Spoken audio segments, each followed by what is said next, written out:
Alhamdulillah sehat, Pak. Alhamdulillah sehat, Pak. Sehat ya, mahal sekarang master sehat nih ya. Baik, saudara sekalian, kita pada pagi hari ini akan melanjutkan materi tentang pasar. Kemarin kan kita sudah bicara soal elastisitas, sudah bicara soal equilibrium. Nah, hari ini kita bicara soal pasarnya, ya. Nah, pasar ini yang mengandung dua hal itu, equilibrium dengan elastisitas, ya. Dan kita bicara tentang struktur pasar di mikro. Kenapa saya tekankan di mikro? Karena dalam minggu lalu saya sudah sampaikan bahwa di makro itu jadi ekon makro juga ada struktur pasar. Pasar apa? Pasar barang, pasar uang, pasar tenaga kerja, pasar luar negeri. Nah, kita bicara soal struktur pasar. Fikri, kalau kita bilang pasar ekonomi mikro itu apa yang kamu pikirkan coba? Yang terbayang sama kamu? Pasar ekonomi mikro. Pasar dalam ekonomi mikro. Apa ya? Ya, Pak. Ya, siapa? Silakan. Saya, Pak. Teddy, Pak. Nah, silakan Teddy. Teddy. Saya kalau dari sudut pandang saya mengenai pasar mikro itu lebih ke UMKM, Pak, seperti usaha mikro kecil menengah. Artinya yang dapat saya pikirkan bahwa usaha ini berproses pada hal-hal yang kecil, misalnya membuka warung, membuka minimarket dan lain sebagainya, Pak, yang kemudian barang tersebut digunakan dan dihasilkan demi mensejahterakan dan mencukupi kebutuhan yang ada di masyarakat. Oke, jadi saya sampaikan bahwa itu benar tapi tidak sepenuhnya benar, ya, karena kamu bicara soal lokasi juga gitu kan. Oke, sekarang kita bicara struktur pasar ya. Nah, struktur pasar kita akan bahas struktur pasar dalam ekonomi mikro. Silakan Pak Iman. Oke, pasar dalam ekonomi mikro ini ada 4, sama dengan ekonomi makro ada 4 juga. Pertama, pasar persaingan sempurna. Nanti insya Allah akan kita bahas satu persatu. Yang kedua, pasar monopoli, ya. Dan yang ketiga, pasar persaingan monopolistis, ya. Dan yang keempat, pasar oligopoli, ya. Nah, ini yang akan kita bahas satu persatu 4 pasar ini, ya. Tadi yang disampaikan oleh Teddy itu benar dalam derajat tertentu, ya. Oke. Oke, silakan Pak Iman. Oke, sekarang kita lihat pasar persaingan sempurna. Apa ciri-cirinya? Pertama, setiap perusahaan mudah keluar masuk. Tidak ada halangan legalitas atau finansial dan lain-lain. Nah, contohnya musim buah, langsat misalnya. Nah, semua orang bikin lapak. Ya. Nah, itu kan masuk. Nanti udah enggak ada ya, keluar mereka semua, enggak ada lagi yang barang dijual, ya kan? Nah, ini dia, ya. Oke. Yang kedua, terdapat banyak perusahaan atau produsen ya, penjual ya. Di pasar ya. Masing-masing perusahaan relatif kecil dibanding keseluruhan jumlah perusahaan dalam pasar ya. Nah, itu dia. Itu dia hanya bagian sangat kecil dari pasar, sangat kecil ya. Oke. Nah, sehingga saking kecilnya masuk ke ciri ketiga adalah mereka hanya sekedar pengambil harga, price taker, bukan penentu harga atau price setter, ya. Nah, ini dia. Mereka hanya ingin saja. Makanya kalau kamu lihat misalnya contoh langsat tadi, harga langsat di Jeruju, di Sungai Raya, di Kota Baru, di Siantan sama semuanya. Ya, berarti itu adalah pasar persaingan sempurna, ya. Menghasilkan barang yang serupa, ya. Nah, enggak ada bedanya walaupun kadang-kadang orang berusaha mendiferensiasi, membedakan barangnya.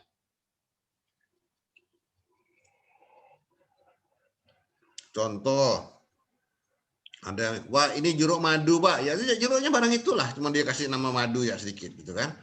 Atau mungkin jeruk apalah gitu, memang ya, kecuali memang beda jenis jeruk. Ada jeruk sunkist, ada jeruk yang lain, ada jeruk sambal, itu kan beda-beda. Itu memang udah jauh-jauh bedanya. Ya kalau jeruk yang di pasar itu jeruk sambas ya kurang lebih itu sama ya, identik, homogen. Kemudian produsen dan konsumen memiliki pengetahuan yang cukup lengkap mengenai pasar. Nah itu dia. Jadi bisa dikatakan bahwa kalau kita balik lagi ke contoh kita Langsat tadi, nah kita tahu bahwa setelah 1 hari kulit langsat akan ada mulai bayangan hitamnya, walaupun dalamnya tetap baik, tetap bagus gitu loh ya. Oke, penjual juga tahu itu gitu. Wah ini yang pembeli bilang, wah ini kemarin Pak ya, iya makanya harganya beda diturunkan. Nah itulah dia menjadi halnya ya. Kemudian yang itu untuk yang pertama ya. Oke, yang kedua adalah pasar monopoli ya Pak Iman ya, apa? Monopoli ya. Oke, adalah suatu bentuk pasar di mana hanya ada satu, sekali lagi, hanya ada satu, mono namanya. Nah, jadi kalau Teddy ini yang punya satu istri namanya monogami, Ted. Kalau lebih dari satu istri berapa, Ted? Hah? Poligami. Iyalah, perusahaan ini menghasilkan barang ya yang tidak memiliki barang pengganti yang dekat. Nah, oke, lanjut Pak Iman sambil kita bahas di contohnya. Pertama, ciri-cirinya hanya ada satu industri perusahaan. Ya, hanya satu. Kemudian tidak ada kemungkinan perusahaan lain untuk masuk ke dalam industri tersebut. Ya, nanti ada sebabnya. Nanti di slide berikutnya ada sebabnya. Kenapa perusahaan tidak bisa masuk? Yang ketiga, tidak punya barang pengganti yang dekat. Ya, nanti saya kasih contoh ya, dapat mempengaruhi harga atau sebagai dia adalah price setter ya, dia menentukan harga. Berikutnya tidak perlu promosi, iklan, pemasaran, ya. Nah ini dia. Oke, contohnya apa? Pertamina dengan PLN, ya, hanya dia yang bisa jual bensin, bahan bakar, ya. PLN hanya dia yang bisa jual listrik. Itu dia. Itu yang menjadi contoh. Ya. Nah, barang pengganti ada enggak? Itu bensin. Mau diganti apa bensin? Pikirin, mau diganti apa bensin? Pikirin. Ya, mau diganti air galon. Ya. Nah, kan enggak mungkin ya. Makanya hanya dia yang ada di pasar satu-satunya, maka dia bisa meletakkan harga, terserah dia. Ya, kalau bensin mau naik 20.000 ya kamu tetap beli. Ya.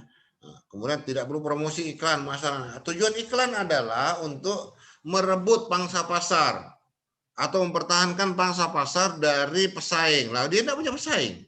Ya untuk apa iklan? Itu loh ya. Oke, ini ciri-cirinya. Mono itu satu ya. Oke, silakan Pak Iman. Kemudian yang berikutnya, kenapa? Nah, ini kenapa ya? Kenapa tidak ada yang bisa masuk lagi setelah itu? Perusahaan monopoli memiliki suatu sumber daya produk yang spesifik, tertentu, unik, yang tidak ada di perusahaan lain. Contoh, bensin. Gimana mau kita cari? Gimana enggak unik? Hanya ada satu bensin kan? Kecuali paling pesaingnya apa? Diesel. Ya, tapi kalau mobil kita pakai bensin ya harus beli bensin. Ya. Nah, kalaupun ada diferensiasi, ya diferensiasi dari perusahaan yang sama. Misalnya premium, apalagi Pak Iman ya? Selain premium. Diferensiasi bensin nih. Pertalite, Pak. Nah, Pertalite, Pertamax. Nah, itu tapi dari produsen yang sama gitu loh. Ya tetap bensin juga gitu kan. Nah, yang paling beda adalah misalnya solar. Ya. Ya. Pesawat. Kemudian adanya economies of scale. Jadi skala produksi ini maksudnya begini. Perusahaan di pasar itu hanya cukup untuk satu produsen saja. Kalau ada produsen yang lain, maka skala ekonominya berubah menjadi tidak efisien. Maka salah satu harus keluar. Ya. Yang ketiga, perusahaan memiliki kemampuan kontrol sumber daya faktor produksi, baik berupa sumber daya alam, sumber daya manusia maupun sumber lokasi industri. Jadi maksudnya gini. mereka memiliki kemampuan yang khas, yang unik. Misalnya Freeport menguasai tambang emas di Papua sana, ya. Nah, atau sumber daya teknologi, dia bisa memiliki hak paten tentang teknologi tertentu. Ini terjadi di Qualcomm, ya. Qualcomm itu produsen prosesor, ya, chips, ya, prosesor untuk di handphone, ya. Dia menguasai sekitar 60%, ya. Tapi itu bukan monopoli, ya. Qualcomm masih ada yang semuanya masih ada pesaing, dia bukan monopoli, ya. Dan ada teknologi industri, lokasi juga. Kalau misalnya ditemukan di tengah-tengah masyarakat kan mudah, eksplorasinya mudah, produksinya mudah, transportasi mudah. Banding dengan yang sumber daya yang ditemukan yang jauh misalnya, ya biayanya akan lebih besar. Oke, jadi saya minta tolong kalian juga menyiapkan kertas dan catatan, ya, untuk materi-materi yang ini, ya. Asti, kamu udah siap catatan, Asti? Ada pennya, nak? Nggak ada. Udah, Pak. Udah, oh iyalah. Udah catat semuanya? Ya, saya belum ngomongnya udah kamu catat, ya nggak, Asti, ya? Hebat kamu. Ya, oke, lanjut, Pak Iman. Oke. Kemudian melalui undang-undang dan hak khusus yang diberikan pemerintah, ya, kepada suatu perusahaan secara hukum. Jadi kok misalnya yang bisa ngurus soal bahan bakar minyak itu adalah Pertamina, ya sudah. Nah, orang lain tidak bisa masuk. Hak khusus PLN, ya, hak khusus itu, ya, orang lain tidak bisa masuk. Walaupun sekarang ini mulai pelan dibuka, kalau tidak salah saya di Jakarta tuh sudah ada Petronas, kalau nggak salah, ya. Udah ada mobil, udah ada Exxon, ya, tapi nggak tahu mereka di sana mampu nggak bersaing, ya, karena untuk hal-hal tertentu Pertamina produknya masih disubsidi, contoh premium itu disubsidi, ya, mereka bisa masuk ke barang-barang yang tidak disubsidi. Yang berikutnya adalah hak paten, hak cipta, ya, monopoli berdasarkan hukum karena pengetahuan, kemampuan khusus, ya. Nah, ini dia. Misalnya KFC. Nah, ini dia memegang patennya. Kita nggak bisa bikin sesuatu, bikin nama baru. KFC, paling kita bikin yang lain. Misalnya Asti Ganesha dari daerah mana, Asti Ganesha?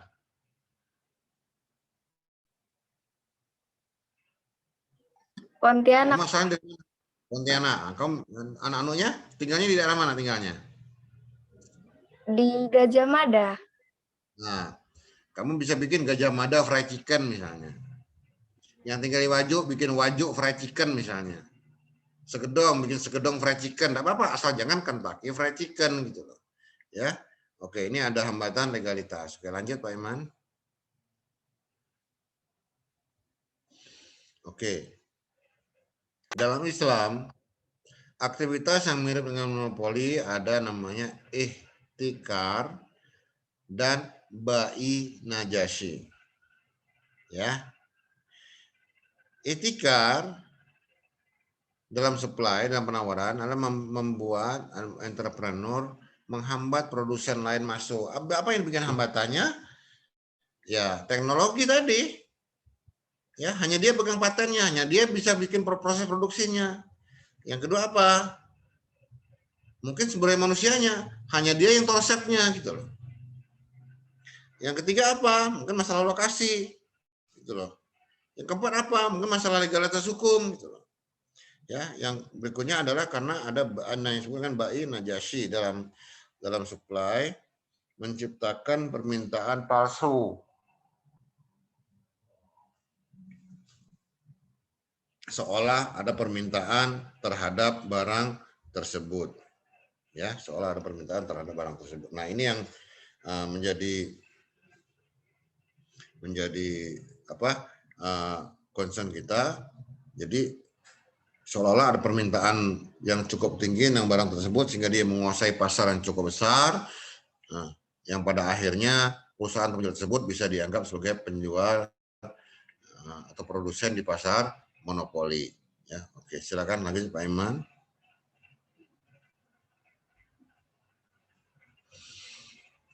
Yang ketiga adalah pasar monopolistis. Pasar monopolistis ada suatu pasar di mana terdapat ya beberapa penjual menghasilkan barang yang berbeda corak, ada diferensiasi produk. Ya. Nah, ciri-cirinya ada banyak penjual. Banyak penjual dalam pasar yang ukuran atau besarnya perusahaan dalam pasar relatif sama. Produksi suatu perusahaan relatif sedikit jika dibandingkan dengan total produksi dalam pasar. Maksudnya begini, ya. Dia tuh punya keunikan, punya kekhususan sehingga menjadi yang nanti ada di sini ada bisa membangun loyalitas, ya, bisa membangun loyalitas untuk sehingga produsen barang itu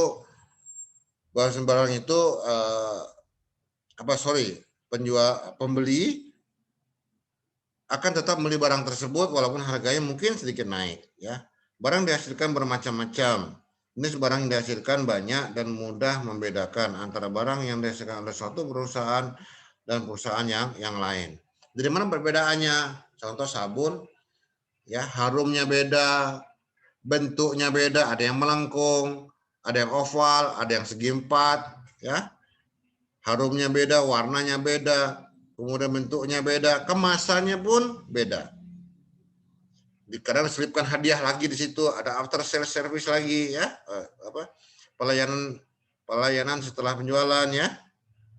Kemudian yang berikutnya adalah memiliki sedikit kekuasaan dalam mempengaruhi harga di pasar, bersumber dari barang yang dihasilkan yang berbeda corak tadi. Oke, sekarang begini. Contoh, sabun. Banyak sekali sabun. Kalau kamu ke minimarket gitu, ya, nah, toko-toko gitu, sabun itu kan banyak, ya. Malah dalam satu produsen itu bisa menghasilkan beberapa sabun. Contoh Unilever itu memproduksi sabun Lux dengan Lifebuoy. Itu pun diferensiasi dengan dia. Lux itu sabun kecantikan, tapi tidak ada sabun kegantengan, ya. Ini yang saya sesalkan, ya.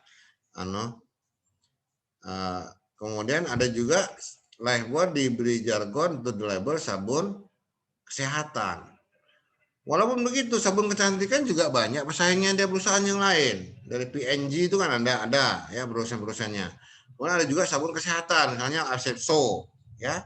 Nah, kalau seseorang sudah loyal dengan Lux, harga Lux naik 10%, orang tetap membeli Lux karena loyal. Sedikit kekuasaan dalam mempengaruhi harga tadi itu, yang lihat poin yang terakhir. Tapi kalau harga itu sudah naik menjadi naik 20%, maka mungkin orang akan pindah. Karena secara relatif barang yang lain menjadi lebih murah. Nah, ini makanya sedikit dia punya kekuasaan terbatas. Ya, monopoli terbatas, maka disebut sebagai pasar monopolistis. Sepanjang dia punya merek, maka itu pasar monopolistis. Itu ciri-ciri yang umum, ya, secara umum, ya. Oke, lanjut Pak Iman.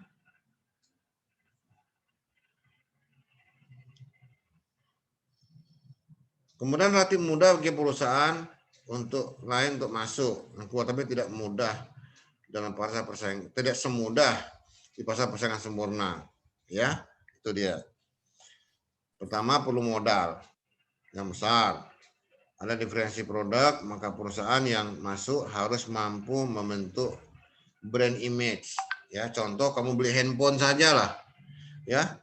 Nah, saya mau cari kamera yang bagus, atau saya mau cari speaker yang bagus, suara yang bagus, atau saya mau minta layar yang besar. Itu masing-masing perusahaan membangun fitur-fitur tersendiri yang memiliki keunggulan masing-masing, ya. Mereka berjuang untuk dikenal untuk suatu keunggulan, ya. Kemudian produk perlu produk promoting, Ya, promotion yang aktif.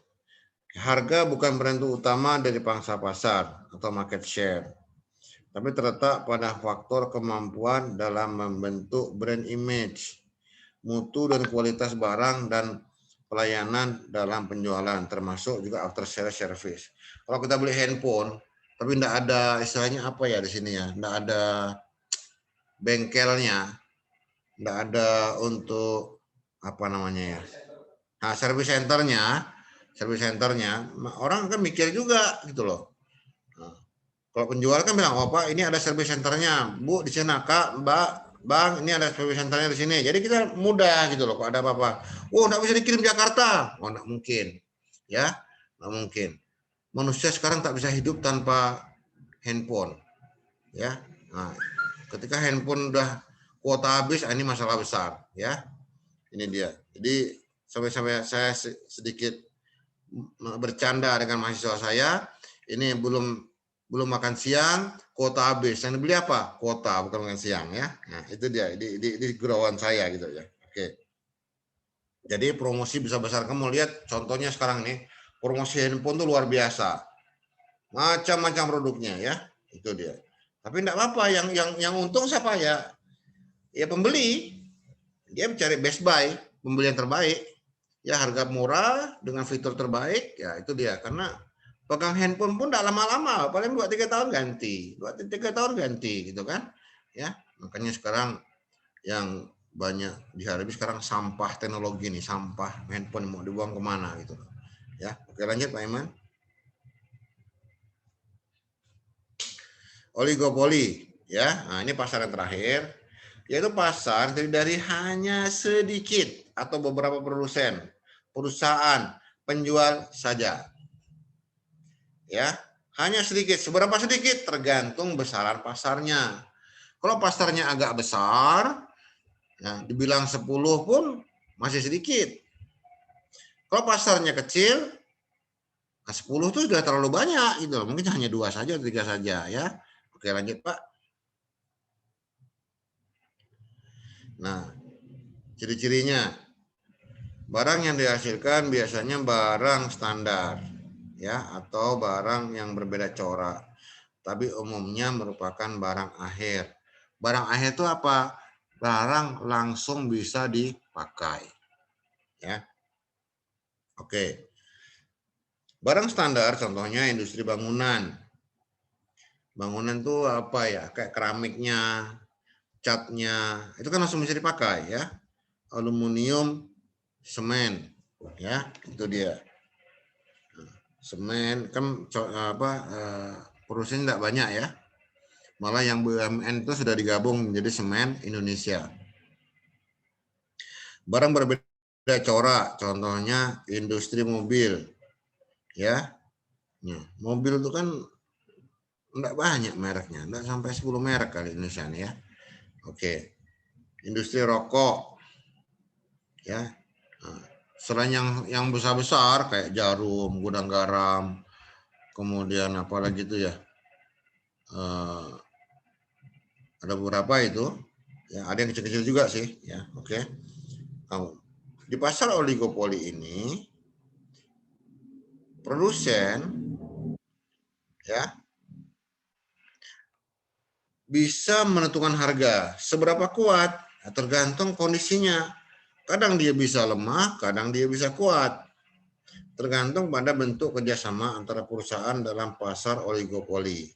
Jika tak bekerja sama, kekuasaan harganya menjadi lemah. Makanya mereka membuat semacam kolaborasi, ya kolaborasi sehingga dengan berbagai kerjasama sehingga dia menjadi kuat, sehingga dia memiliki kemampuan men-setting harga menjadi lebih kuat. Oke, lanjut Pak Iman.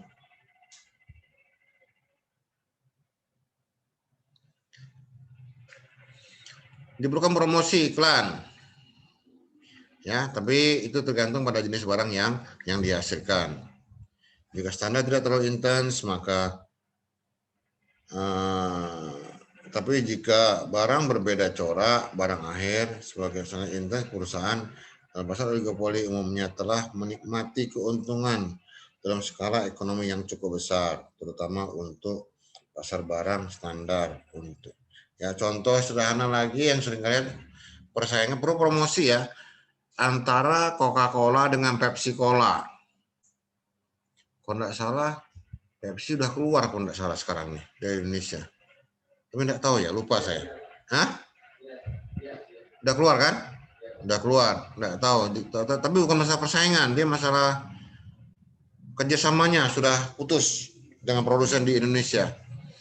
Itu yang saya lihat ya. Kayak di Indonesia juga mobil Chevrolet itu sudah keluar. Nah, itu karena tidak mau bersaing, ya, tidak mau bersaing.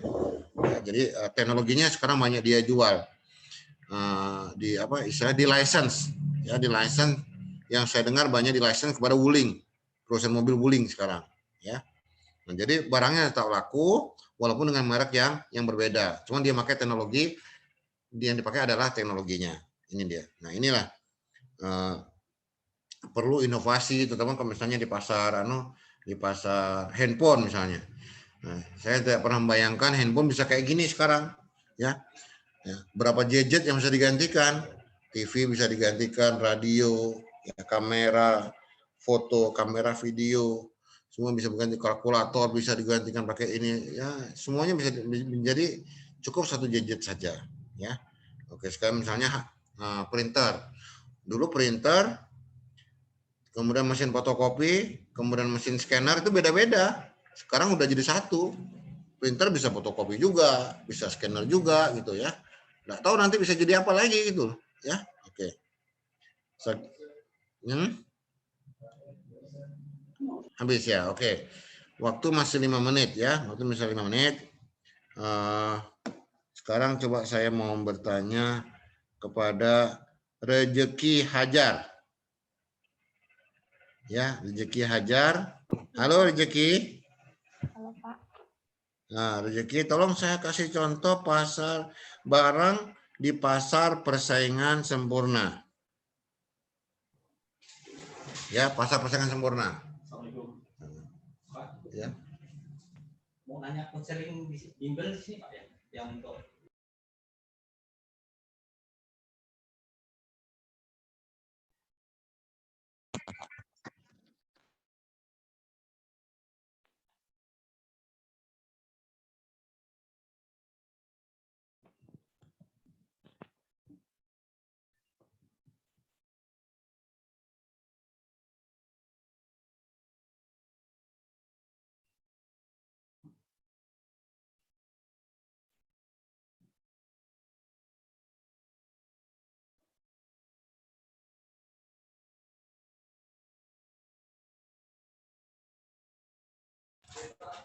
Oke, mohon maaf ini ada gangguan sedikit. Oke, Rezeki gimana?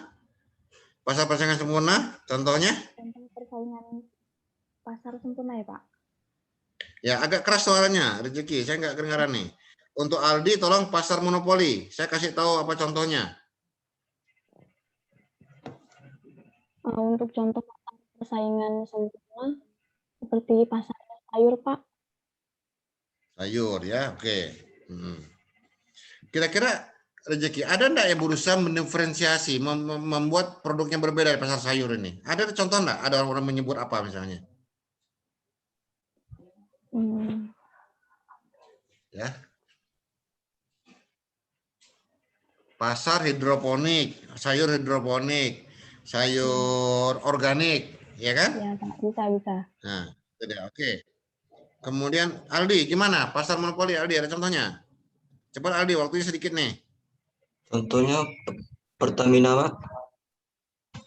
Itu sudah saya tadi. Contohnya lain ada nggak? PDAM. Nah PDAM ya, PDAM tuh. Ya, perusahaan daerah air mandi ya, bukan air minum. Ya.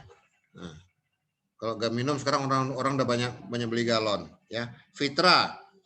Halo Fitra. Assalamualaikum Fitra. Iya. Salam. Nah Fitra, contoh pasar monopolistis apa Fitra?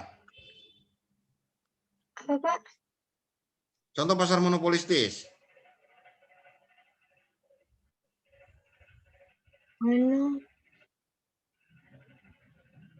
Oke, nah, pikirkan saja ya Fitra ya. Oke, saya hanya memberikan tugas kepada kalian.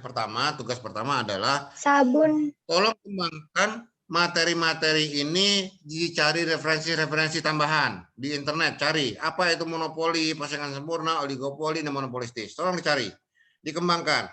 Ya, cari contohnya, cirinya, nah, di mana, gimana prosesnya, ya apanya yang disebut dengan monopoli segala macam. Kok bisa jadi monopoli? Cari, ya, tolong itu dia. Dan kalian kembangkan, mungkin itu jadi bahan ujian nanti, ya. Nah, jangan seperti misalnya saya minta untuk media sosial kami saya dengan Pak Iman, enggak dikejar-kerjakan. Kalau tidak dikerjakan, resiko kalian terlalu berat nanti, ya, bisa tidak lulus kalau ditanya, ya. Nah, oke, jadi ini yang mungkin bisa kami sampaikan. Tolong kembangkan dan insya Allah minggu depan kita akan bertemu kembali. Waktu saya kembalikan kepada Pak Iman. Makasih Pak Iman. Assalamualaikum warahmatullahi wabarakatuh. Waalaikumsalam warahmatullahi wabarakatuh. Baik rekan-rekan mahasiswa sekalian, demikian untuk kuliah kita pada hari ini tentang struktur pasar. Semoga bisa dipahami dan dimengerti dan dipelajari kembali. Baik, nanti insya Allah akan juga ada tambahan-tambahan untuk di media lain nanti selain dipantengin untuk di classroom-nya. Demikian, terima kasih atas segala perhatian, mohon maaf atas segala kurangan. Kami akhiri. Assalamualaikum warahmatullahi wabarakatuh. Waalaikumsalam warahmatullahi wabarakatuh. Assalamualaikum. Terima kasih.